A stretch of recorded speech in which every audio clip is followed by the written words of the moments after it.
ನಮಸ್ತೆ ಸ್ನೇಹಿತರೆ, ಕನ್ನಡ ದೀಪ ಯೂಟ್ಯೂಬ್ ಚಾನಲ್ಗೆ ನಿಮಗೆಲ್ಲರಿಗೂ ಆತ್ಮೀಯವಾದಂಥ ಸ್ವಾಗತವನ್ನು ಕೋರುತ್ತಾ ಇವತ್ತಿನ ಸಂಚಿಕೆಯಲ್ಲಿ PU ಉಪನ್ಯಾಸಕ ನೇಮಕಾತಿಗೆ ಸಂಬಂಧಪಟ್ಟಿರುವಂತಹ ಕನ್ನಡ ನಿರ್ದಿಷ್ಟ ಪತ್ರಿಕೆ ಒಂದು ಪ್ರಶ್ನೆ ಪತ್ರಿಕೆಯ ವಿಶ್ಲೇಷಣೆಯ ಮುಂದುವರೆದ ಭಾಗವನ್ನು ನೋಡೋಣ. ಪ್ರಶ್ನೆ ಸಂಖ್ಯೆ 53. ಪಂಪನ ಪೂರ್ವಜರು ವೆಂಗಿ ಮಂಡಲಕ್ಕೆ ಸೇರಿದವರಾಗಿದ್ದರು. ಅದು ಈ ಪ್ರದೇಶಕ್ಕೆ ಸೇರಿದಾಗಿತ್ತು. ನೋಡಿ, ಈ ಪ್ರಶ್ನೆಯನ್ನು ಪಂಪನ ತಮ್ಮನೇ ಆಗಿರುವಂತಹ ಜಿನವಲ್ಲಭ ಹೊರಡಿಸಿರೋ ಗಂಗಾಧರಂ ಶಾಸನ ಅಥವಾ ಕುರ್ಕ್ಯಾಲ ಶಾಸನದಲ್ಲಿ ಈ ಮಾಹಿತಿ ಸಿಗುತ್ತೆ. ಪಂಪನ ಹಿರಿಯರು ವೆಂಗಿ ಮಂಡಲದ ವೆಂಗಿ ಪಳುವಿನಲ್ಲಿ ವಾಸ ಮಾಡ್ತಿದ್ರು ಅಂತ ಈ ಶಾಸನ ಹೇಳುತ್ತಂತೆ. ಯಾವುದು? ಕುರ್ಕ್ಯಾಲ ಶಾಸನ ಅಥವಾ ಬೊಮ್ಮಲಗುಡ್ಡ ಶಾಸನ. ಚಾರಿತ್ರಿಕವಾಗಿ ಹೇಳೋದಾದರೆ ವೆಂಗಿ ಮಂಡಲ ಆಂಧ್ರ ಭಾಗವಾಗಿದ್ದು ಕೃಷ್ಣ ಗೋದಾವರಿಯ ನಡುವೆ ಪೂರ್ವ ಸಮುದ್ರದ ಕಡೆಗೆ ವ್ಯಾಪಿಸಿರುವಂತಹ ಒಂದು ಪ್ರದೇಶ ಇದು. ಇದ್ರ ಬಗ್ಗೆ ಸಂಶೋಧಕರು ಅನೇಕ ಸಂಶೋಧನೆಗಳನ್ನು ಮಾಡಿ ಒಂದು ಖಡಾಖಂಡಿತವಾಗಿರುವಂತಹ ಮಾಹಿತಿಯನ್ನು ಕೊಡ್ತಾರೆ. ಅದೇನು ಅಂದರೆ ವೆಂಗಿ ಪಳುವನ್ನು ಆಂಧ್ರದ ಗುಂಟೂರು ಜಿಲ್ಲೆಯಲ್ಲಿ ಇರುವಂತಹ ಒಂದು ಪ್ರದೇಶ ಅಂತ ಗುರುತಿಸ್ಕೊಟ್ಟಿದ್ದಾರೆ, ವೆಂಗಿ ಪಳು. ಓಕೆನಾ? ಮತ್ತೆ ಪಂಪ ಮಹಾಕವಿ ಬನವಾಸಿಯನ್ನು ಹಾಡಿ ಹೊಗಳಿದಾರಲ್ಲ, ಅದ್ಯಾಕೆ ಅಂತಂದರೆ ಪಂಪನ ತಾಯಿಯ ತವರು ಮನೆ ನಮ್ಮ ಕನ್ನಡ ನಾಡಾಗಿತ್ತಲ್ವಾ. ಅವರ ಜೀವನದ ಬಹುಭಾಗ ಕಾಲವನ್ನು ನಮ್ಮ ಕನ್ನಡ ನಾಡಲ್ಲೇ ಕಳೆದಿದ್ದಾರೆ. ಅವ್ರ ತಾಯಿ ಅಬ್ಬಣಬ್ಬೆ, ಬೆಳ್ವೊಲದ ಅಣ್ಣಿಗೆರೆಯ ಜೋಯಿಸ ಸಿಂಗನ ಮಗಳು ಈ ಅಬ್ಬಣಬ್ಬೆ ಅಲ್ವಾ. ಹಾಗಾಗಿ ಅವರು ಕನ್ನಡ ನಾಡಿನ ಬಗ್ಗೆ ಅಪಾರವಾಗಿರುವಂತಹ ಅಭಿಮಾನವನ್ನು ಇಟ್ಕೊಂಡಿದ್ದವರು ಆದಿಕವಿ ಪಂಪ ಅವರು. ನೆಕ್ಸ್ಟ್ 54ನೇ ಪ್ರಶ್ನೆ. ವ್ಯಾಸ ಮುನೀಂದ್ರ ರುಂದ್ರಂ ವಚನಾಮೃತ ವಾರ್ಧಿಯ ನೀಸುವೆಂ ಕವಿ ವ್ಯಾಸನೆಂಬ ಗರ್ವಮೆನಗಿಲ್ಲ. ಈ ಹೇಳಿಕೆ ವ್ಯಕ್ತಪಡಿಸುವುದೇನೆಂದರೆ, ವ್ಯಾಸ ಮುನೀಂದ್ರರು ಬರೆದಿರುವಂತಹ ಆ ವ್ಯಾಸ ಭಾರತದ ವಚನಾಮೃತವನ್ನು, ಆ ಕೃತಿಯ ಸಂಪೂರ್ಣ ಸಾರದ ಸರೋವರವನ್ನೇ ವಾರ್ಧಿಯ ನೀಸುವೆ, ಆ ಸರೋವರವನ್ನೇ ನಾನು ಕನ್ನಡಕ್ಕೆ ಹರಿಸ್ತೀನಿ.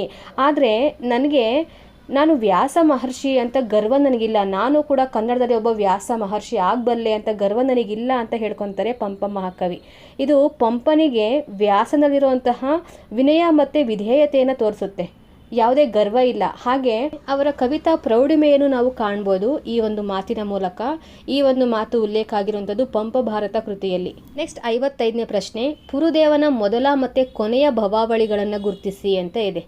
ಇದು ಪಂಪ ಮಹಾಕವಿಯ ಆದಿಪುರಾಣ ಕೃತಿಯದು. ಆಪ್ಷನ್ 1ರಲ್ಲಿ ಜಯವರ್ಮ ಮತ್ತು ಮಹಾಬಲ ಅಂತ ಇದೆಯಲ್ವಾ. ಜಯವರ್ಮ ಮೊದಲ ಭವಾವಳಿ, ಮಹಾಬಲ ಎರಡನೇ ಭವಾವಳಿ. ನೆಕ್ಸ್ಟು ಲಲಿತಾಂಗ ಮತ್ತು ವಜ್ರಜಂಗ ಅಂತ ಇದೆಯಲ್ವಾ. ಲಲಿತಾಂಗ ಅನ್ನೋದು 3ನೇ ಭವಾವಳಿ, ವಜ್ರಜಂಗ 4ನೇ ಭವಾವಳಿ. ಅದಾದಮೇಲೆ 5ನೇದು ಆರ್ಯ ಅಂತ ಬರುತ್ತೆ, 6ನೇದು ಶ್ರೀಧರರಾಗಿ ಹುಟ್ಟುತ್ತಾರೆ, 7ನೇದು ಸುನಿಧಿಯಾಗಿ ಹುಟ್ಟುತ್ತಾರೆ, 8ನೇ ಭವಾವಳಿ ಅಚ್ಯುತೇಂದ್ರ, 9ನೇದು ಪುರುದೇವನಾಗಿ ಹುಟ್ಟುತ್ತಾರೆ. ನೀಲಾಂಜನೆಯ ನೃತ್ಯ ಪ್ರಸಂಗದ ಮೂಲಕ ವೈರಾಗ್ಯವನ್ನು ತಾಳಿ ಭರತನಿಗೆ ಪಟ್ಟವನ್ನು ಕಟ್ಟಿ ಪುರುದೇವ ಸನ್ಯಾಸತ್ವವನ್ನು ಸ್ವೀಕಾರ ಮಾಡಿಕೊಂಡು ಅವರು ಸನ್ಯಾಸಿ ಆಗ್ತಾರೆ. ನಂತರದಲ್ಲಿ ಅವರು ಅಹಮಿಂದ್ರ ದೇವನಾಗಿ ತನ್ನ 10 ಭವಾವಳಿಗಳನ್ನು ಮುಗಿಸ್ತಾರೆ. ನೋಡಿ, ಇದು ಜಿನಸೇನಾಚಾರ್ಯ ಬರೆದಿರುವಂಥ ಪೂರ್ವ ಪುರಾಣ ಕೃತಿಯನ್ನು ಆಧಾರವಾಗಿಟ್ಕೊಂಡು ಆದಿಕವಿ ಪಂಪ ಧಾರ್ಮಿಕ ಕಾವ್ಯವಾಗಿರುವಂಥ ಆದಿಪುರಾಣವನ್ನು ಕಟ್ಟಿದ್ದಾರೆ. ಇದರಲ್ಲಿ ಫಸ್ಟ್ ಆಫ್ ಅಲ್ಲಿ ಆದಿತೀರ್ಥಂಕರಾಗಿರುವಂಥ ಋಷಭನಾಥನ ಕತೆ. ಇವರು ಆದಿನಾಥ ಒಟ್ಟು 10 ಜನ್ಮಗಳಲ್ಲಿ ಹುಟ್ಟುತ್ತಾರೆ. ಕೊನೆಯಲ್ಲಿ ಆದಿನಾಥನಾಗಿ ಜನಿಸಿ ಅಂದರೆ ಪುರುದೇವನಾಗಿ ಜನಿಸಿ ಅಂತಿಮವಾಗಿ ನೀಲಾಂಜನೆಯ ನೃತ್ಯ ಪ್ರಸಂಗದಲ್ಲಿ ಶೂನ್ಯತೆಯಿಂದ ವೈರಾಗ್ಯವನ್ನು ತಾಳ್ತಾರೆ. ಯಾರು? ಪುರುದೇವ ಅಥವಾ ಆದಿದೇವ. ಇದಾದಮೇಲೆ ಸೆಕೆಂಡ್ ಹಾಫು ಭರತ ಬಾಹುಬಲಿಯ ಪ್ರಸಂಗ ಅಂತ ಬರುತ್ತೆ. ಅದು ತುಂಬಾ ಮುಖ್ಯವಾಗಿರುವಂಥದ್ದು. ಇದನ್ನು 2 ಪಾರ್ಟಾಗಿ ನೋಡಬೇಕು ಆದಿಪುರಾಣವನ್ನು. ಒಂದು ಫಸ್ಟ್ ಹಾಫಲ್ಲಿ ಏನು ಬರುತ್ತೆ ಅಂದರೆ ಅನೇಕ ಭವಗಳನ್ನು ಅನುಭವಿಸಿ ಭೋಗದ ತುತ್ತ ತುದಿಯಲ್ಲಿ ವೈಭೋಗವನ್ನು ಕಾಣ್ತಾರೆ ಪುರುದೇವ. ಅಲ್ಲಿ ಎಲ್ಲ ಭವಾವಳಿಗಳಲ್ಲೂ ಇನ್ನೇನು ಸುಖದ ಸುಪ್ಪತ್ತಿಗೆ ತುತ್ತ ತುದಿ ಅಂತಾರಲ್ಲ, ಅಲ್ಲಿ ಇರ್ತಾರೆ. ಆವಾಗಲೇ ಅವ್ರಿಗೆ ಸಾವು ಬಂದ್ಬಿಡುತ್ತೆ. ಹಾಗಾಗಿ ಇದನ್ನು ಭೋಗದ ತುತ್ತ ತುದಿಯಲ್ಲಿ ವೈಭೋಗ ಅಂತ ಹೆಸರು ಕೊಟ್ಟಿರೋದು. ನೆಕ್ಸ್ಟ್ ಹಾಫು ಪುರುದೇವರ ಮಕ್ಕಳಾಗಿರುವಂಥ ಭರತ ಬಾಹುಬಲಿ ಇವ್ರದ್ದು ಕತೆ ಬರುತ್ತಲ್ವಾ, ಅದು ವೈಭವದ ತುತ್ತ ತುದಿಯಲ್ಲಿ ತ್ಯಾಗ. ಇಲ್ಲಿ ಭರತ ಬಾಹುಬಲಿ ಯುದ್ಧ ಆಗಬೇಕಾದ್ರೆ ಬಾಹುಬಲಿಗೆ ಒಂದು ರೀತಿ ವೈರಾಗ್ಯ ಉಂಟಾಗ್ಬಿಡುತ್ತೆ. ಯುದ್ಧ ಮಾಡಬೇಕಾದ್ರೆ ಅಯ್ಯೋ ನಾನು ಏನು ಮಾಡ್ತಾ ಇದ್ದೀನಿ, ನನ್ನ ಅಣ್ಣ ತಂದೆ ಸಮಾನ ಅಲ್ವಾ, ನಾನು ಅವನ ವಿರುದ್ಧ ಯುದ್ಧ ಮಾಡ್ತಾ ಇದ್ದೀನ, ನನ್ನ ಅಣ್ಣ ಆಸೆ ಪಟ್ಟಿರೋಂಥ ಈ ರಾಜ್ಯಲಕ್ಷ್ಮಿಗೋಸ್ಕರ ನಾನು ಯುದ್ಧ ಮಾಡ್ತಾ ಇದ್ದೀನ, ಇದು ಯಾವತ್ತೂ ಆಗಬಾರ್ದು ಅಂತ ಆ ನಿಂತ ಕ್ಷಣದಲ್ಲೇ ವೈರಾಗ್ಯವನ್ನು ತಾಳಿ ಇವರು ಕೂಡ ಅಪುರುದೇವ ಆದಿದೇವ ತನ್ನ ತಂದೆ ಹೋಗಿದ್ರಲ್ವಾ ವೈರಾಗ್ಯ ತಾಳಿ ಅವರು ತಪಸ್ ಮಾಡೋದಕ್ಕೆ, ಅಲ್ಲಿಗೆ ಬಾಹುಬಲಿ ಕೂಡ ಹೋಗ್ತಾರೆ. ಇದು ಈ ಕಥೆಯ ಮುಖ್ಯ ತಿರುಳು ಆದಿಪುರಾಣದು. ನೆಕ್ಸ್ಟ್ ಪ್ರಶ್ನೆ ನೋಡಿ, 56ನೇ ಪ್ರಶ್ನೆ. ಶಿಶುನಾಳ ಶರೀಫರ ಗೀತೆಗಳನ್ನು ಶಾಸ್ತ್ರೋಕ್ತವಾಗಿ ಪ್ರಕಟಿಸಿದವರು ಯಾರು ಅಂತ ಕೇಳಿದರೆ ಇದಕ್ಕೆ ಸರಿಯಾಗಿರುವಂಥ ಉತ್ತರ NS ಲಕ್ಷ್ಮೀನಾರಾಯಣ ಭಟ್ಟರು. ಇನ್ನು ಶರೀಫರ ಬಗ್ಗೆ ಒಂದು ಸ್ವಲ್ಪ ಮಾತಾಡೋದಾದರೆ ಇವರು ತತ್ವಪದಗಳ ರೂವಾರಿ. ಶಿಶುನಾಳ ಧೀಶ ಅನ್ನೋ ಅಂಕಿತವನ್ನು ಹೊಂದಿರುವಂಥ ಶರೀಫರು ಕನ್ನಡದ ಅನುಭಾವಿ ಕವಿ, ಸಂತ, ಸಮಾಜ ಸುಧಾರಕರು ಕೂಡ ಆಗಿದ್ದರು. ಕರ್ನಾಟಕದ ಕಬೀರ ಅಂತ ಬಿರುದು ಕೂಡ ಇದೆ ಇವರಿಗೆ. ಮುಸ್ಲಿಮರಾಗಿದ್ರು ಕೂಡ ಇವರ ಗುರುಗಳು ಬ್ರಾಹ್ಮಣ ಗೋವಿಂದ ಭಟ್ರಾಗಿದ್ರು. ಅವರಿಂದ ಅನೇಕ ಜ್ಞಾನಗಳನ್ನು ಸಂಪಾದನೆ ಮಾಡ್ತಾರೆ. ಇವರು ಬರೆದಿರುವಂತಹ ಕೆಲವೊಂದು ಗೀತೆಗಳು ಯಾವುದು ಅಂದರೆ ತುಂಬ ಪ್ರಸಿದ್ಧಿನ ಪಡ್ಕೊಂಡಿರುವಂಥದ್ದು ಬಿದ್ದಿಯಬೆ ಮುದುಕಿ ಬಿದ್ದಿಯಬೆ, ತರವಲ್ಲ ತಗಿ ನಿನ್ನ ತಂಬೂರಿ, ಸ್ವರ ಬರದೇ ನುಡಿಸದಿರು ತಂಬೂರಿ, ಇದು ಆಮೇಲೆ ಸೋರುತಿಹುದು ಮನೆಯ ಮಾಳಿಗೆ, ಕೋಡಗಾನ ಕೋಳಿ ನುಂಗಿತ್ತ, ಇದೆಲ್ಲ ಪ್ರಖ್ಯಾತ ಶರೀಫರ ಗೀತೆಗಳು.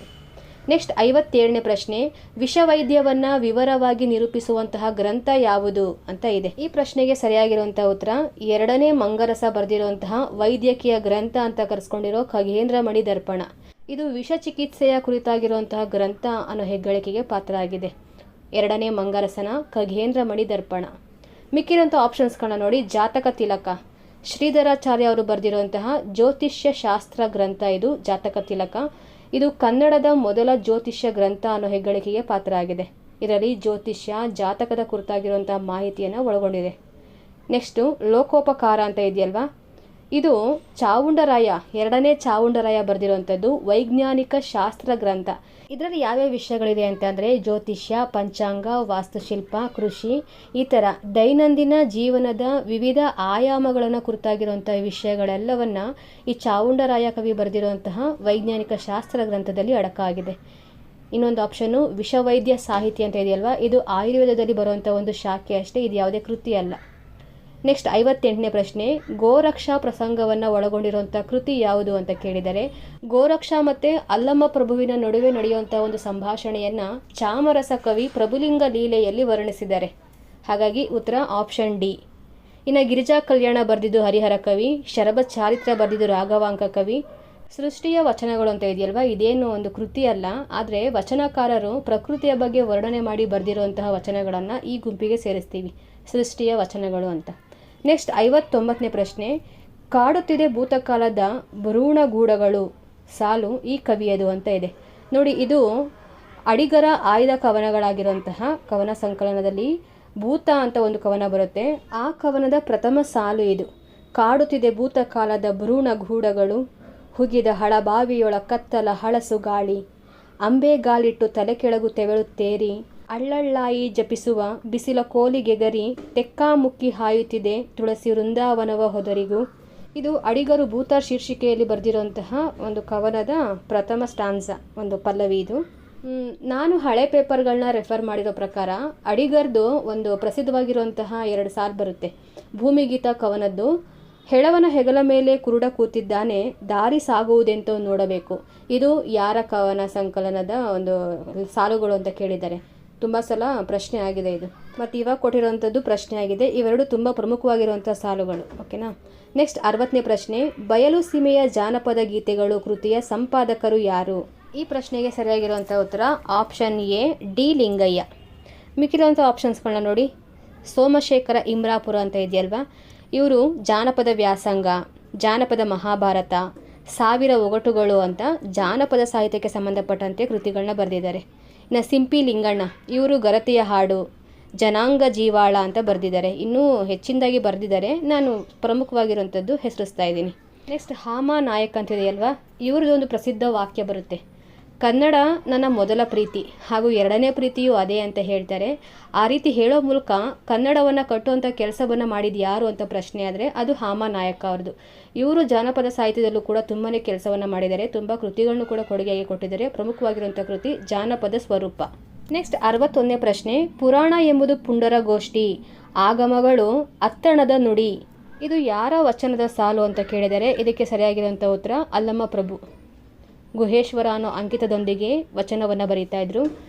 ಈ ಒಂದು ವಾಕ್ಯದ ಸಂಪೂರ್ಣ ವಚನವನ್ನು ನೋಡೋದಾದರೆ, ವೇದವೆಂಬುದು ಓದಿನ ಮಾತು, ಶಾಸ್ತ್ರವೆಂಬುದು ಸಂತೆಯ ಸುದ್ದಿ, ಪುರಾಣವೆಂಬುದು ಪುಂಡರ ಗೋಷ್ಠಿ, ಆಗಮವೆಂಬುದು ಅತ್ತಣದ ನುಡಿ, ತರ್ಕವೆಂಬುದು ತಗರ ಹರಟೆ, ಭಕ್ತಿ ಎಂಬುದು ತೋರಿ ಉಂಬ ಲಾಭ, ಗುಹೇಶ್ವರನೆಂಬುದೇ ಮೀರಿದ ಘನವು ಅಂತ ಬರೆದಿದ್ದಾರೆ ಅಲ್ಲಮ್ಮ ಪ್ರಭು ಅವರು.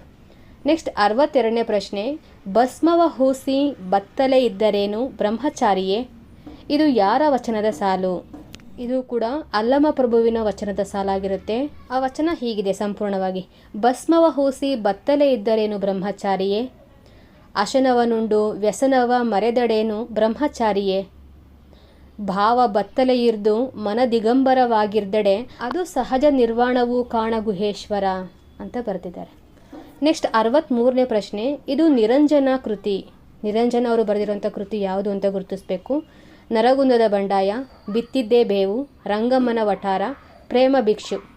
ಇದರಲ್ಲಿ ರಂಗಮ್ಮನ ವಠಾರ ಅನ್ನೋ ಕಾದಂಬರಿ ನಿರಂಜನ ಅವರು ಬರೆದಿರುವಂಥದ್ದು. ಮಿಕ್ಕಿರೋಂಥ ಆಪ್ಷನ್ಸ್ಗಳನ್ನ ನೋಡಿದಾಗ ನರಗುಂದದ ಬಂಡಾಯ ನೋಡಿ, ಇದೊಂದು ಐತಿಹಾಸಿಕ ದಂಗೆ. ಇದು ಬ್ರಿಟಿಷರ ವಿರುದ್ಧ ನಡೆದಿರುವಂತಹ ಒಂದು ದಂಗೆ ನರಗುಂದದ ಬಂಡಾಯ. ಇದನ್ನು ಆಧಾರವಾಗಿ ಇಟ್ಕೊಂಡು ಅನೇಕ ಕೃತಿಗಳು ಬರೆದಿದ್ದಾರೆ, ಹಾಗೆ ನಾಟಕಗಳು ಕೂಡ ಆಗಿದ್ದಾವೆ. ನೆಕ್ಸ್ಟ್ ಬಿತ್ತಿದ್ದೇ ಬೇವು ಅಂತ ಇದೆಯಲ್ವಾ, ಇದು ಬೀಚಿ ಅವರ ಕಾದಂಬರಿ. ಪ್ರೇಮ ಭಿಕ್ಷು ಪ್ರಭುಶಂಕರರವರ ಕಾದಂಬರಿ. ನೆಕ್ಸ್ಟ್ 64ನೇ ಪ್ರಶ್ನೆ, ದುರ್ಯೋಧನನನ್ನು ಸೆರೆ ಹಿಡಿದ ಗಂಧರ್ವ ಯಾರು ಅಂತ ಕೇಳಿದ್ದಾರೆ. ಇದಕ್ಕೆ ಸರಿಯಾಗಿರುವಂಥ ಉತ್ತರ ಚಿತ್ರಸೇನ. ಆದರೆ ಇಲ್ಲಿ ಚಿತ್ರಸೇನ ಇಲ್ಲ, ಚಿತ್ರಾಂಗದ ಅಂತ ಇದೆ, ಅದೇ ಸರಿಯಾಗಿರುವಂಥ ಉತ್ತರ. ಯಾವ ಸಮಯದಲ್ಲಿ ಗಂಧರ್ವ ದುರ್ಯೋಧನನ ಸೆರೆ ಹಿಡಿದ ಅಂತಂದರೆ, ಇಂದ್ರನ ಆಜ್ಞೆಯ ಮೇರೆಗೆ ಪಾಂಡವರು ಅರಣ್ಯವಾಸದಲ್ಲಿರಬೇಕಾದ್ರೆ ಅವ್ರಿಗೆ ಅವಮಾನ ಮಾಡಬೇಕು ಅಂತ ದುರ್ಯೋಧನ ಹೋಗಿರ್ತಾನೆ. ಆ ಸಮಯದಲ್ಲಿ ದುರ್ಯೋಧನನ ಅಹಂಕಾರವನ್ನು ಮುರಿಬೇಕು ಅಂತ ಇಂದ್ರ ಈ ಗಂಧರ್ವನಿಗೆ ಹೇಳಿರ್ತಾನೆ, ಚಿತ್ರಸೇನನಿಗೆ. ಅವನ ಆಜ್ಞೆಯ ಮೇರೆಗೆ ದುರ್ಯೋಧನ ಮತ್ತು ಕರ್ಣ, ಶಕುನಿ ಇವರೆಲ್ಲರನ್ನೂ ಸೆರೆ ಹಿಡಿತಾನೆ ಚಿತ್ರಸೇನ. ನೆಕ್ಸ್ಟ್ 65ನೇ ಪ್ರಶ್ನೆ, ಒಂದೇ ವಚನವನ್ನು ಬರೆದು ಪ್ರಸಿದ್ಧಳಾಗಿರುವಂಥ ವಚನಕಾರ್ತಿ ಯಾರು ಅಂತ ಕೇಳಿದ್ದಾರೆ. ಇದಕ್ಕೆ ಸರಿಯಾಗಿರುವಂಥ ಉತ್ತರ ಆಪ್ಷನ್ 1 ಸುಳೆ ಸಂಕವ್ವೆ. ಇವ್ರ ವಚನಗಳ ಅಂಕಿತ ನಿರ್ಲಜ್ಜೇಶ್ವರ. ನೆಕ್ಸ್ಟ್ ನೀಲಮ್ಮ ಅಂತ ಇದೆಯಲ್ವಾ, ಇವರು ಬಸವಣ್ಣನವರ ಪತ್ನಿ. ಸಂಗಯ್ಯ ಅನ್ನೋದು ಇವರ ವಚನಗಳ ಅಂಕಿತ. ಅಕ್ಕ ನಾಗಮ್ಮ, ಇವರು ನಾಗಲಾಂಬಿಕೆ ಅಂತ ಇನ್ನೊಂದು ಹೆಸರು ಕೂಡ ಇವರಿಗಿದೆ. ಬಸವಣ್ಣ ಪ್ರಿಯ ಚೆನ್ನ ಸಂಗಯ್ಯ ಅನ್ನೋ ವಚನಗಳ ಅಂಕಿತದ ಮೂಲಕ ವಚನವನ್ನು ಬರಿತಾ ಇದ್ರು. ಇನ್ನು ಸತ್ಯಕ್ಕ ಅವರ ವಚನಗಳ ಅಂಕಿತ ಶಂಭು ಜಕ್ಕೇಶ್ವರ. ನೆಕ್ಸ್ಟ್ 66ನೇ ಪ್ರಶ್ನೆ, ಕಾವ್ಯ ಒಂದು ಅನುಕರಣಾತ್ಮಕ ಕಲೆ ಎಂದವರು ಯಾರು ಅಂತ ಕೇಳಿದ್ದಾರೆ. ಇದಕ್ಕೆ ಸರಿಯಾಗಿರುವಂಥ ಉತ್ತರ ಅರಿಸ್ಟಾಟಲ್ ಅವರು. ಆದರೆ ಈ ಅನುಕರಣೆ, ಇಮಿಟೇಷನ್, ಇದು ಎಲ್ಲ ಕಲಾಕ್ರಿಯೆಯ ಮುಖ್ಯ ಲಕ್ಷಣ ಎಂಬ ಪರಿಕಲ್ಪನೆಯನ್ನು ಮೊಟ್ಟ ಮೊದಲ ಬಾರಿಗೆ ಹೇಳಿದವರು ಪ್ಲೇಟೋರ ಶಿಷ್ಯ ಅರಿಸ್ಟಾಟಲ್. ಇಮಿಟೇಷನ್, ಅನುಕರಣವಾದ ಅನ್ನೋ ಪರಿಕಲ್ಪನೆ ಮೂಲಕ ಈ ಅನುಕರಣೆಯನ್ನೇ ಒಂದು ನಿಕೃಷ್ಟವಾಗಿ ಪ್ಲೇಟೋ ಅವರು ಕಾಣ್ತಾರೆ. ಮೊದಲ ಬಾರಿಗೆ ಆದರ್ಶ ರಾಜ್ಯದ ಪರಿಕಲ್ಪನೆಯನ್ನು ಕೊಟ್ಟು ಅಲ್ಲಿ ಕವಿಗಳು ಯಾರು ಇರೋದು ಬೇಡ ಅಂತ ಹೇಳ್ತಾರೆ. ಯಾಕಂದರೆ ಕವಿ ಒದಗಿಸೋವಂಥದ್ದು ಹೊರ ಜಗತ್ತಿನಲ್ಲಿಯ ಸತ್ಯವನ್ನಲ್ಲ, ಆತ ಒದಗಿಸೋದು ಸತ್ಯವೆಂದು ಭ್ರಮೆಯನ್ನುಂಟು ಮಾಡಬಲ್ಲ ತೋರಿಕೆಯನ್ನು ಅಂತ ಪ್ಲೇಟೋ ಅವ್ರು ಹೇಳ್ತಾರೆ. ಇದನ್ನೇ ಅನುಕರಣೆ ಅಂತಲೂ ಕೂಡ ಕರೀತಾರೆ. ಇನ್ನು ಇವರ ಶಿಷ್ಯ ಆಗಿರುವಂಥ ಅರಿಸ್ಟಾಟಲ್ ಮಾನವನ ಜನ್ಮಜಾತ ಸ್ವಭಾವವೇ ಅನುಕರಣೆಯಿಂದ ಕೂಡಿದ್ದಾಗಿದೆ ಅಂತ ಹೇಳ್ತಾರೆ. ಅನುಕರಣವು ಮನುಷ್ಯನಿಗೆ ಬಾಲ್ಯದಿಂದಲೇ ಸಹಜವಾಗಿ ಬಂದಿರುವಂಥದ್ದು. ಮಾನವ ಈ ಅನುಕರಣೆಯಿಂದ ಇತರ ಪ್ರಾಣಿಗಳಿಗಿಂತ ಭಿನ್ನ ಅಂತ ತೋರಿಸ್ಕೊಡ್ತಾರೆ. ಇವರು ಸೌಂದರ್ಯ ಮೀಮಾಂಸೆಗೆ ಕೊಟ್ಟಿರುವಂತಹ ಬಹುದೊಡ್ಡ ಕಾಣಿಕೆಯೇ ಕಾವ್ಯ ಅನುಕರಣೆ. ಮಿಕ್ಕಿರುವಂಥ ಆಪ್ಷನ್ಸ್ಗಳನ್ನ ನೋಡಿ, ಡ್ರೈಡನ್ ಅಂತ ಇದೆಯಲ್ವಾ, ಇವರು ಆಂಗ್ಲ ಸಾಹಿತ್ಯದ ವಿಡಂಬನಾ ಕವಿಗಳು. ನೆಕ್ಸ್ಟ್ ಹೋರೆಸ್ ಅಂತ ಇದೆ, ಇವರು ಅನುಕರಣೆ ಕುರುಡ, ನಾವು ಮಾಡಬೇಕಾದದ್ದು ಪ್ರತಿನಿರ್ಮಿತಿ ಅಷ್ಟೇ ಅಂತ ಹೇಳ್ತಾರೆ. ಅನುಕರಣೆ ಬಗ್ಗೆ ಶ್ರೇಷ್ಠ ಕಲೆಗಾರರು ಯಾವಾಗಲೂ ಅನುಕರಣೆಯಲ್ಲಿನ ಕೊರತೆಗಳನ್ನು ತುಂಬುವರು ಅಂತ ಹೇಳ್ತಾರೆ. ಏನು ಹೀಗಂದರೆ, ಕವಿಯಾಗಿರೋನು ಬರೀ ಇರೋದನ್ನು ಇದ್ದ ಹಾಗೆ ವಿವರಿಸೋಂಥ ಕೆಲಸ ಮಾತ್ರ ಮಾಡಲ್ಲ, ಇಲ್ಲದ್ದನ್ನು ಸೃಷ್ಟಿಸುವಲ್ಲಿಯೇ ಕವಿಯ ಸಾಮರ್ಥ್ಯ ಇದೆ. ಅವರು ನಿರ್ಮಾಣಕಾರರು, ಸೃಷ್ಟಿಶೀಲರು ಹೌದು ಅಂತ ಅರಿಸ್ಟಾಟಲ್ನ ಅಭಿಪ್ರಾಯವನ್ನು ಇವರು ಕೂಡ ಒಪ್ಕೊತಾರೆ. ನೆಕ್ಸ್ಟ್ 67ನೇ ಪ್ರಶ್ನೆ, ಇಂಗ್ಲಿಷ್ನ ಕ್ರಿಟಿಕ್ ಶಬ್ದವು ಗ್ರೀಕ್ ಭಾಷೆಯ ಕ್ರಿಟಿಕೋಸ್ನಿಂದ ಬಂದಿದೆ. ಕ್ರಿಟಿಕೋಸ್ನ ಅರ್ಥವೇನು ಅಂತ ಕೇಳಿದ್ದಾರೆ. ಇದಕ್ಕೆ ಸರಿಯಾಗಿರುವಂಥ ಉತ್ತರ ಗುಣದೋಷಗಳ ಸಹಿತ ವಿವೇಚನೆ. ಈ ಪ್ರಶ್ನೆ ಸಾಹಿತ್ಯ ವಿಮರ್ಶೆಗೆ ಸಂಬಂಧಪಟ್ಟಿದ್ದು. ಸಾಹಿತ್ಯ ವಿಮರ್ಶೆ ಇಂಗ್ಲೀಷಲ್ಲಿ ಕ್ರಿಟಿಕ್ ಅನ್ನೋ ಶಬ್ದ ಬರುತ್ತೆ. ಕ್ರಿಟಿಕೋಸ್ ಅನ್ನೋ ಗ್ರೀಕ್ ಭಾಷೆಯ ಮೂಲದ್ದು. ಅದು ಕ್ರಿಟಿಕೋಸ್ ಅಂತಂದರೆ ಟು ಜಡ್ಜ್ ಅಂತ ಅರ್ಥ. ಕನ್ನಡದಲ್ಲಿ ಒಂದು ಕೃತಿಯ ಬೆಲೆ ಕಟ್ಟುವುದು ಅಂತ ಅರ್ಥ, ಅಥವಾ ಗುಣದೋಷಗಳ ವಿವೇಚನೆ ಮಾಡುವಂಥದ್ದು. ನಾವಿವಾಗ ಯಾವುದೋ ಒಂದು ಕೃತಿಯನ್ನು ಓದ್ತಾ ಇರ್ತೀವಿ, ಅದರಲ್ಲಿರುವಂಥ ಒಳ್ಳೆ ಗುಣಗಳು, ಹಾಗೆ ಆ ಕೃತಿ ನಮ್ಗೆ ಯಾಕೆ ಇಷ್ಟ ಆಗಿಲ್ಲ ಆ ಥರ ನಾವು ಚರ್ಚೆ ಮಾಡ್ತೀವಲ್ಲ, ಅದನ್ನ ವಿಮರ್ಶೆ, ಕ್ರಿಟಿಸಿಸಮ್ ಅಂತ ಹೇಳೋವಂಥದ್ದು. ಒಂದು ಕೃತಿಯ ಬೆಲೆ ಕಟ್ಟೋದು ಅಂತಂದರೆ ಅದೇನೆ. ಆ ಬುಕ್ ಚೆನ್ನಾಗಿದೆಯಾ ಇಲ್ವಾ ರಿವ್ಯೂ ಹೇಳ್ತೀವಲ್ಲ, ಅದೇ ವಿಮರ್ಶೆ. ನೆಕ್ಸ್ಟ್ 68ನೇ ಪ್ರಶ್ನೆ, ಮುಕ್ತ ಛಂದಸ್ಸನ್ನು ಮೊದಲ ಬಾರಿಗೆ ಬಳಕೆಗೆ ತಂದವರು ಯಾರು ಅಂತ ಕೇಳಿದ್ದಾರೆ. ಕೊಟ್ಟಿರುವಂಥ ಆಪ್ಷನ್ನಲ್ಲಿ ವಿಕ್ರು ಗೋಕಾಕ್ ಅವರು ಹಾಗೆ ಅಡಿಗರು ಇಬ್ಬರೂ ಕೂಡ ಮುಕ್ತ ಛಂದಸ್ಸಿನಲ್ಲಿ ಕವನವನ್ನು ಬರೆದಿದ್ದಾರೆ. ಆದರೆ ಮೊದಲ ಬಾರಿಗೆ ಬಳಕೆ ಮಾಡಿದ್ದು ವಿಕ್ರು ಗೋಕಾಕ್ ಅವರು ಸಮುದ್ರ ಗೀತೆಗಳು ಅನ್ನೋ ಸಂಕಲನದಲ್ಲಿ ಪ್ರತಿಜ್ಞೆ ಅನ್ನೋ ಕವನವನ್ನು ಬರೆದಿದ್ದಾರೆ ಮುಕ್ತ ಛಂದಸ್ಸಿನಲ್ಲಿ. ಇನ್ನು ಅಡಿಗರು ಭೂಮಿಗೀತ, ಭೂತ, ಚಂಡಮದ್ದಳೆ ಇದೆಲ್ಲ ಮುಕ್ತ ಛಂದಸ್ಸಲ್ಲಿ ಬರೆದಿರುವಂತಹ ಕವನಗಳು.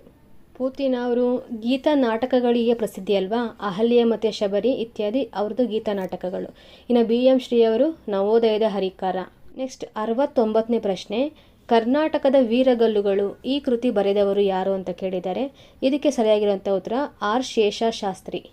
ಈ ವೀರಗಲ್ಲುಗಳನ್ನು ಯಾಕೆ ಹಾಕಿಸ್ತಾರೆ ಅಂತಂದರೆ, ಫಾರ್ ಎಕ್ಸಾಂಪಲ್ ರಾಜನ ಪರವಾಗಿ ಯುದ್ಧವನ್ನು ಮಾಡಿರುವಂತಹ ಒಬ್ಬ ವೀರ ಯೋಧ ಅಕಸ್ಮಾತ್ ಸತ್ತೋದರೆ, ಅಥವಾ ಆ ಊರಿನ ಹಸುಗಳನ್ನು ರಕ್ಷಣೆ ಮಾಡಿರುವಂತಹ ಯೋಧ, ಅಥವಾ ಹೆಣ್ಣುಗಳ ಮಾನವನ ಕಾಪಾಡಿರುವಂತಹ ಒಬ್ಬ ವೀರ ಮರಣವನ್ನಪ್ಪಿದಾಗ ಅವನ ಗೌರವಾರ್ಥವಾಗಿ ಹಾಕಿಸುವಂತಹ ಶಿಲಾಶಾಸನವನ್ನೇ ಈ ವೀರಗಲ್ಲುಗಳು ಅಂತ ಕರೆಯುವಂಥದ್ದು. ನೆಕ್ಸ್ಟ್ 70ನೇ ಪ್ರಶ್ನೆ, ಕಟ್ಟುತ್ತೇವೆ ನಾವು ಕಟ್ಟೇ ಕಟ್ಟುತ್ತೇವೆ ಎಂದು ಕನಸು ಕಂಡ ಕವಿ ಯಾರು ಅಂತಂದರೆ ಸತೀಶ್ ಕುಲಕರ್ಣಿ ಅವರು. ನೆಕ್ಸ್ಟ್ 71ನೇ ಪ್ರಶ್ನೆ, ಭರತನು ಹೇಳಿಲ್ಲದ ರಸ ಪ್ರಭೇದ ಯಾವುದು ಅಂತ ಕೇಳಿದರೆ, ಭರತ ಹೇಳಿರುವಂಥದ್ದು ಒಟ್ಟು 8 ರಸಗಳು ಇರೋದು ನವರಸಗಳಲ್ವಾ. 9ನೇದು ಶಾಂತರಸ. ಇದನ್ನು ಉದ್ಭಟ ಕವಿ ಹೇಳಿದರೆ ಕಾವ್ಯಾಲಂಕಾರ ಕೃತಿಯಲ್ಲಿ 9ನೇ ರಸ ಶಾಂತರಸ. ಭರತ ಹೇಳಿರೋದು 8 ರಸಗಳು: ಶೃಂಗಾರ, ಹಾಸ್ಯ, ಕರುಣ, ರೌದ್ರ, ವೀರ, ಭಯಾನಕ, ಬೀಭತ್ಸ, ಅದ್ಭುತ. ಇದಿಷ್ಟು 8 ಭರತ ಹೇಳಿರುವಂಥದ್ದು. ಶಾಂತರಸ ಉದ್ಭಟ ಕವಿ ಹೇಳಿರುವಂಥದ್ದು. ಈ ರಸಗಳಿಗೆ ಕ್ರಮವಾಗಿ 8 ಸ್ಥಾಯಿ ಭಾವಗಳನ್ನು ಹೇಳಿದರೆ 33 ಸಂಚಾರಿ ಭಾವಗಳನ್ನು ಭರತ ಮುನಿಗಳು ಹೇಳಿದ್ದಾರೆ. ನೆಕ್ಸ್ಟ್ 72ನೇ ಪ್ರಶ್ನೆ, ರಸೋ ವೈಸಹ ವಿಮರ್ಶಾ ಗ್ರಂಥದ ಕರ್ತೃ ಯಾರು ಅಂತಂದರೆ ಕುವೆಂಪು ಅವರು. ಬೇಂದ್ರೆಯವರು ಸಾಹಿತ್ಯದ ವಿರಾಟ್ ಸ್ವರೂಪ ಅನ್ನೋ ವಿಮರ್ಶಾ ಗ್ರಂಥವನ್ನು ಬರೆದಿದ್ದಾರೆ. ಪ್ರಮುಖವಾಗಿ GSS ಅವರು ವಿಮರ್ಶೆಯ ಪೂರ್ವ ಪಶ್ಚಿಮ. ನೆಕ್ಸ್ಟ್ 73ನೇ ಪ್ರಶ್ನೆ, ಧ್ವನಿ ತತ್ವದ ಮೂಲ ಪ್ರೇರಣೆ ಇದು ಅಂತ ಕೇಳಿದ್ದಾರೆ. ಧ್ವನಿ ತತ್ವದ ಮೂಲ ಪ್ರೇರಣೆ ಸ್ಫೋಟವಾದ. ಸ್ಫೋಟವಾದ ಅಂತಂದರೆ ಏನಿಲ್ಲ, ಈಗ ನಾವು ಮಾತಾಡ್ತೀವಲ್ಲ, ಮಾತು ಮು ಪ್ಲಸ್ ಆ ಪ್ಲಸ್ ತು ಪ್ಲಸ್ ಉ ಈ ಥರ ವರ್ಣಗಳನ್ನು ಕೂಡಿಸ್ಕೊಂಡು ಒಂದು ಭಾಷೆಯಾಗಿ ಕನ್ವರ್ಟ್ ಮಾಡ್ಕೊಂಡು ನಾವು ಮಾತಾಡ್ತೀವಿ. ಇದು ನಾವು ಬಿಡಿಬಿಡಿಯಾಗಿ ಮಾತಾಡಿದ್ರೆ ಅರ್ಥ ಆಗೋದಿಲ್ಲ. ಈ ಥರ ಸಂಪೂರ್ಣವಾಗಿ ಒಂದು ಪದ ಮಾಡಿ ಮಾತಾಡಿದಾಗ ನೀಟಾಗಿ ಅರ್ಥ ಆಗುತ್ತೆ. ಈ ಪದಗಳ ಅರ್ಥ ಯಾವಾಗ ಆಗುತ್ತೆ, ವರ್ಣಗಳ ಅರ್ಥ ನಮ್ಗೆ ಯಾವಾಗ ಆಗುತ್ತೆ ಅಂತ ಅಂದರೆ, ನಾವು ಪ್ರತಿನಿತ್ಯ ಮಾತಾಡಿ ಆ ಪದಗಳ ಅರ್ಥವನ್ನು ನಾವು ಸಣ್ಣ ವಯಸ್ಸಿಂದನೇ ಕಲ್ತ್ಕೊಂಡ್ಬಂದಿರ್ತೀವಲ್ವ. ಇವಾಗ ನನಗೆ ಒಂದು ಲೋಟ ಟೀ ಕೊಡು ಹಿಂಗೆ ಕೇಳಿದಾಗ ನಮ್ಗೆ ಸಡನ್ನಾಗಿ ಅವರು ಟೀ ಕೇಳ್ತಿದ್ದಾರೆ ಅಂತ ಅರ್ಥ ಆಗುತ್ತೆ. ಅವ್ರು ಮಾತಾಡೋವಂತಹ ಆ ವರ್ಣಗಳನ್ನು ನಾವು ಅರ್ಥ ಮಾಡಿಕೊಂಡು ಅವ್ರು ಏನು ಹೇಳ್ತಿದ್ದಾರೆ ಅನ್ನೋದನ್ನು ಅರ್ಥ ಮಾಡ್ಕೊತೀವಲ್ಲ, ಇದನ್ನು ಸ್ಫೋಟವಾದ ಅಂತ ಹೇಳ್ತಾರೆ. ಹಾಗೇನಿಲ್ಲಿ ಆ ವರ್ಣಗಳಿಂದ ನಮಗೆ ಅರ್ಥ ಹುಟ್ಟುತ್ತಾ ಇಲ್ಲ, ಬದಲಾಗಿ ನಾವು ಪ್ರತಿನಿತ್ಯ ಮಾತಾಡ್ತಾ ಆ ವರ್ಣಗಳನ್ನು ಕೂಡಿಸ್ಕೊಂಡು ಒಂದು ಪದ ಮಾಡಿ ಆ ಪದಕ್ಕೇನೋ ಒಂದು ಅರ್ಥವನ್ನು ಕಂಡುಕೊಂಡಿರ್ತೀವಲ್ವ, ಅದೇ ಸ್ಫೋಟ ತತ್ವ. ಇದು ಇನ್ನೂ ಸ್ವಲ್ಪ ನೀಟಾಗಿ ಅರ್ಥ ಮಾಡಿಸ್ಬೇಕು ಅಂತಂದರೆ, ಇವಾಗ ನಮಗೆ ಒಂದು ಲ್ಯಾಂಗ್ವೇಜ್ ಇಂಗ್ಲೀಷ್ ಸಂಪೂರ್ಣವಾಗಿ ಏನೊಂದು ಚೂರು ಗೊತ್ತಿಲ್ಲ ಅಂತ ಇಟ್ಕೊಳ್ಳಿ. ಯಾರೋ ಒಬ್ಬರು ಬಂದ್ಬಿಟ್ಟು you do not understand my pain ಅಂತ ಹೇಳ್ತಾರೆ. ನಾವು ತಲೆ ಕೆರ್ಕೋತಾ ಇರ್ತೀವಿ, ಏನು ಹೇಳ್ತಾವ್ರಿ ಇವರು, ಏನೋ ಹೇಳ್ತಾವ್ರೆ, ಅದೆಲ್ಲ ಇಂಗ್ಲೀಷ್ ಪದಗಳು ಅಕ್ಷರಗಳಿದ್ದಾವೆ ಅಂತ ಗೊತ್ತಿದೆ, ಆದರೆ ಅರ್ಥ ಆಗ್ತಿಲ್ವಲ್ಲ ಅಂತ ತಲೆ ಕೆಡಿಸ್ಕೊತೀವಿ. ಅಕಸ್ಮಾತ್ ನಮಗೆ ಆ ಇಂಗ್ಲೀಷ್ ಆಲ್ಫಾಬೆಟ್ ಎಲ್ಲನೂ ಗೊತ್ತಿದ್ದು ಆ ಪದಗಳ ಅರ್ಥನೂ ಗೊತ್ತಿದ್ರೆ ತಕ್ಷಣದಲ್ಲೇ ಅವ್ರೇನು ಹೇಳ್ತಿದ್ದಾರೆ ಅನ್ನೋ ಅರ್ಥ ನಮ್ಮ ಮನಸ್ಸಲ್ಲಿ ಸ್ಫೋಟಗೊಳ್ಳುತ್ತಲ್ವಾ, ಇದೇ ಸ್ಫೋಟವಾದ. ತುಂಬ ಸರಳವಾಗಿ ಅರ್ಥ ಮಾಡಿಸ್ತೀನಿ ಅಂತ ಅಂದ್ಕೊಂಡಿದ್ದೀನಿ. ಉತ್ತರ ಸ್ಫೋಟವಾದ. ನೆಕ್ಸ್ಟ್ 74ನೇ ಪ್ರಶ್ನೆ, ಅನುಪ್ರಾಸದಲ್ಲಿ 2 ಅಕ್ಷರಗಳು ಜೊತೆಯಾಗಿ ಹಲವು ಕಡೆ ಬಂದರೆ ಅದಕ್ಕೆ ಛೇಕಾನುಪ್ರಾಸ ಅಂತ ಕರೀತಾರೆ. ಇದು ಶಬ್ದಾಲಂಕಾರಕ್ಕೆ ಸಂಬಂಧಪಟ್ಟಿರುವಂಥ ಪ್ರಶ್ನೆ ಆಗಿರುತ್ತೆ. ಶಬ್ದಾಲಂಕಾರದಲ್ಲಿ ಒಟ್ಟು 3 ವಿಧಗಳು ಬರ್ತವೆ: ಅನುಪ್ರಾಸ, ಯಮಕ, ಚಿತ್ರಕವಿತ್ವ. ಈ ಛೇಕಾನುಪ್ರಾಸ ಅನುಪ್ರಾಸದ ಒಂದು ವಿಧ. ಅನುಪ್ರಾಸದಲ್ಲಿ ಮತ್ತೆ 2 ವಿಧ ಬರ್ತವೆ, ಒಂದು ನೃತ್ಯಾನುಪ್ರಾಸ, ಇನ್ನೊಂದು ಛೇಕಾನುಪ್ರಾಸ. ನೆಕ್ಸ್ಟ್ 75ನೇ ಪ್ರಶ್ನೆ, 2 ವಸ್ತುಗಳಿಗೆ ಪರಸ್ಪರವಾಗಿ ಇರುವಂತಹ ಸಾದೃಶ್ಯ ಸಂಪತ್ತನ್ನು ಹೇಳುವ ಅಲಂಕಾರ ಯಾವುದು ಅಂತ ಇದೆ. ಈ ಪ್ರಶ್ನೆಗೆ ಸರಿಯಾಗಿರುವಂಥ ಉತ್ತರ ಉಪಮಾಲಂಕಾರ. ನೋಡಿ, ಇವಾಗ 2 ವಸ್ತು ಇದ್ದಾವೆ ಅಂತ ಇಟ್ಕೊಳ್ಳಿ, ಪರಸ್ಪರವಾಗಿ ಅವನ್ನ ಹೋಲಿಕೆ ಮಾಡಬೇಕು ಅಂತಂದರೆ ಇದು ಅದ್ರ ಥರ ಇದೆ ಅಂತ ಹೇಳೋವಂಥದ್ದು. ಫಾರ್ ಎಕ್ಸಾಂಪಲ್, ಮಗುವಿನ ಮುಖ ತಾವರೆಯಂತೆ ಮೃದುವಾಗಿದೆ. ಇದರಲ್ಲಿ ನಾವು ಮಗುವಿನ ಮುಖ ಅನ್ನೋದು ಉಪಮೇಯ ಅಂತ ಪರಿಗಣಿಸ್ತೀವಿ. ಯಾಕಂದರೆ ಯಾವುದನ್ನು ಹೋಲಿಸ್ತಾ ಇದ್ದೀವಿ, ಮಗುವಿನ ಮುಖವನ್ನು ಯಾವುದಕ್ಕೆ ಹೋಲಿಸ್ತಾ ಇದ್ದೀವಿ, ತಾವರೆ ಹೂವಿಗೆ. ತಾವರೆಯಂತೆ ಮೃದುವಾಗಿದೆ ಅಂತ ಅಲ್ವಾ, ಕಮಲದ ಹೂವಿಗೆ ಹೋಲಿಸ್ತಾ ಇದ್ದೀವಿ ಮಗುವಿನ ಮುಖವನ್ನು. ಉಪಮಾವಾಚಕ ಅಂತೆ. ನೆಕ್ಸ್ಟ್ ಆಪ್ಷನಲ್ಲಿ ರೂಪಕಾಲಂಕಾರ ಅಂತ ಇದೆ. ಅಂದರೆ ಉಪಮೇಯ ಉಪಮಾನ 2 ಒಂದೇ, ಅವೆರಡು ಬೇರೆ ಬೇರೆ ಅಲ್ಲ ಅಂತ ಹೇಳೋವಂಥದ್ದು ರೂಪಕಾಲಂಕಾರ. ಇಲ್ಲಿ ಒಂದು ಇನ್ನೊಂದ್ರ ಥರ ಇದೆ, ಆ ಥರ ಈ ಥರ ಅದರಂತೆ ಹಂಗೇನು ಹೇಳಲ್ಲ. ಇದರಲ್ಲಿ ಅವೆರಡರ ನಡುವೆ ಅಭೇದ ಕಲ್ಪನೆಯನ್ನು ಸೂಚಿಸುವಂಥದ್ದು ರೂಪಕಾಲಂಕಾರ. ಫಾರ್ ಎಕ್ಸಾಂಪಲ್, ಆವಾಗಲೇ ಮಗುವಿನ ಮುಖವು ತಾವರೆಯಂತೆ ಮೃದುವಾಗಿದೆ ಅಂತ ಹೇಳಿದ್ವಿ ಅಲ್ವಾ. ಇಲ್ಲಿ ಮಗುವಿನ ಮುಖ ಕಮಲ ಅರಳಿತು, ಮಗುವಿನ ಮುಖ ಬೇರೆ ಅಲ್ಲ, ತಾವರೆ ಹೂ ಬೇರೆ ಅಲ್ಲ, ಎರಡು ಒಂದೇ ಅಂತ ಹೇಳೋದು ರೂಪಕಾಲಂಕಾರದಲ್ಲಿ. ಉತ್ಪ್ರೇಕ್ಷೆ ಅಂತ ಅಂದರೆ ಇರೋದನ್ನ ಇದ್ದಾಗ ಹೇಳ್ದಲೇ ಅದು ಇನ್ನೇನು ಅಂತ ಕಲ್ಪನೆ ಮಾಡ್ಕೊಂಡು ದೊಡ್ಡದಾಗಿ ಹೇಳೋವಂಥದ್ದು. ಇಲ್ಲಿ ಹೋಯ್ತು ಅಂದರೆ ಹುಲಿ ಹೋಯ್ತು ಅಂತ ಹೇಳ್ತಾರಲ್ಲ, ಆ ಥರ. ಈಗ ಗಾಂಧೀಜಿಯವರು ಸತ್ತ ಸುದ್ದಿಯನ್ನು ಕೇಳಿ ಇಡೀ ವಿಶ್ವವೇ ಕಣ್ಣೀರಿಟ್ಟಿತ್ತು.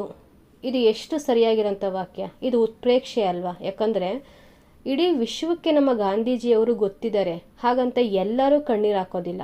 ಅವರು ನಮ್ಮ ದೇಶಕ್ಕೆ ಮಾಡಿರೋಂಥ ಉಪಕಾರ, ನಮಗೆ ಮಾಡಿರೋಂತಹ ಸಹಾಯ, ಆ ಕಾರಣಕ್ಕಾಗಿ ನಾವು ಗಾಂಧೀಜಿಯವ್ರಿಗೋಸ್ಕರ ಮಿಡಿತೀವಿ, ಅಳ್ತೀವಿ ಅಲ್ವಾ? ನಿನ್ನೆ ದಿನ ವಿಡಿಯೋದಲ್ಲಿ ಒಂದು ಸೆಂಟೆನ್ಸ್ ಹೇಳಿದ್ದೆ, ಉತ್ಪ್ರೇಕ್ಷೆ ಅಂತಂದರೆ ಒಂದು ನೆನ್ಪಿಟ್ಕೊಂಬಿಡಿ, ಇದು ಪಾತಾಳ ಬಿಲಕ್ಕೆ ಬಾಗಿಲ್, ಇದು ಘೋರಾಂಧಕಾರಕ್ಕೆ ಮಾಡಿದ ಕೂಪಂ. ಇದು ನೆನ್ಪಿಟ್ಕೊಳ್ಳಿ, ಇದು ಒಂದೇ ವರ್ಡ್ ಸಾಕು, ಉತ್ಪ್ರೇಕ್ಷೆ ಯಾವ ಥರ ಇರುತ್ತೆ ಅಂತ ನೀವು ಮರೆಯೋದೇ ಇಲ್ಲ. ಯಮಕಾಲಂಕಾರ ಅಂತಂದರೆ 3 ಅಥವಾ ಅದಕ್ಕಿಂತ ಹೆಚ್ಚಿನ ವರ್ಣಗಳುಳ್ಳ ಪದವೋ ಅಥವಾ ಪದ ಭಾಗವೋ ಒಂದು ಪದ್ಯದ ಆರಂಭದಲ್ಲಿ, ನಡುವೆ ಅಥವಾ ಕೊನೆಯಲ್ಲಿ ನಿಯತವಾಗಿ ಮತ್ತೆ ಮತ್ತೆ ಕಾಣಿಸ್ಕೊಂಡ್ರೆ ಅದನ್ನು ಯಮಕಾಲಂಕಾರ ಅಂತ ಕರಿತೀವಿ. ಒಟ್ಟು 3 ವರ್ಣಗಳು, ಅಕ್ಷರಗಳು ರಿಪೀಟ್ ಬರ್ತಾ ಇರಬೇಕು. ಅದು ಪದ್ಯದ ಆರಂಭದಲ್ಲಿ ಆಗಿರ್ಬೋದು, ಅಥವಾ ಪದ್ಯದ ಮಧ್ಯದಲ್ಲಿ ಆಗಿರ್ಬೋದು, ಅಥವಾ ಪದ್ಯದ ಕೊನೆಯಲ್ಲಿ ಕೂಡ ಆಗಿರ್ಬೋದು. ಒಟ್ಟಿನಲ್ಲಿ ನಿಯತವಾಗಿ ಆ ಸ್ಟ್ಯಾನ್ಸದಲ್ಲಿ ಕಂಟಿನ್ಯೂಸ್ ಆಗಿ ಬರ್ತಾ ಇರಬೇಕು. ಇದನ್ನು ಯಮಕಾಲಂಕಾರ ಅಂತ ಕರಿತೀವಿ.